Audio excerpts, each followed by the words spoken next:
Hi guys, Don McCormick with Iowa Racquetball Association. Today I'm going to show you a little trick for putting in a vibration dampener, also known as a silencer. First of all, what does a silencer do? Well, obviously it silences the racket, but in terms of the vibration that you hear and can feel coming off the strings when striking the ball. Not much of a sound there, but without the dampener, it's quite the pinging noise. Okay, and a vibration dampener will definitely prevent certain injuries such as tennis elbow or golfer's elbow because, again, it just takes that vibration out. So I'm going to show you how to do it a little bit differently than Ectalon does it. When you get your racket from the factory, you'll see that the dampener actually is woven in through the mainsprings. My theory, well, I know this works better than this. Why that's the case, I think, is because when you've got something stretched and it's taut, then it's not going to absorb as much vibration as something that is looser, something that has a little bit of give in it. So at least that's my theory anyway. Regardless, it works better, I think. Try it yourself. But here's how you put it in. So you've got your vibration dampener.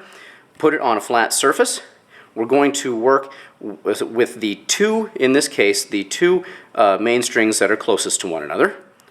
We're going to simply put it there, push down on the main string on both sides, and slide it in.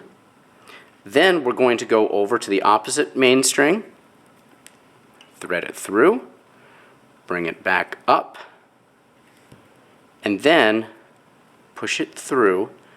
And now we've got to work with it on the other side.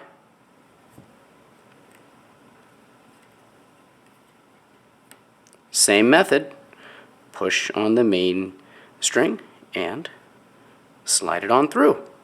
So now you see it's got a little bit of give there, as opposed to the method here where it's stretched across. And I think that I know this absorbs a heck of a lot more vibration than the standard method. Show you a couple variations on a theme. What they did here, and I say they because this is not my racket. Somebody actually left it at a tournament this last weekend, in fact. So hey, Iowa players, if this is your racket and if you went to the wrecking ball tournament that we had this last weekend, please get in touch with me. I need to give you your racket back.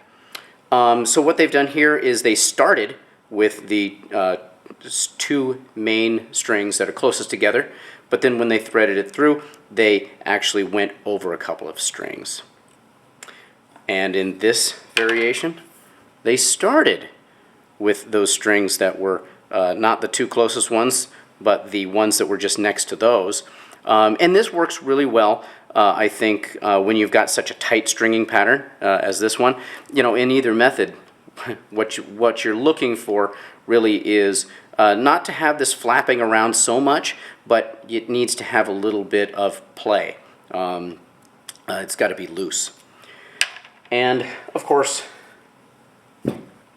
the Ectalon dampener, Ectalon silencer rather, works on all types of rackets. This one, in fact, is a Wilson, and I just want to give a shout out to Sam Gomez from the Quad Cities, who also was one of the players who left a racket at the wrecking ball tournament this last weekend. And so we offered to send it back to him, and he said, you know what, just donate it to the juniors program. So thank you very much, Sam, for donating your racket to the juniors program. And everybody else, thanks so much for supporting Iowa Racquetball, and I hope to see you at the next IRA event. Stay in touch. Bye-bye.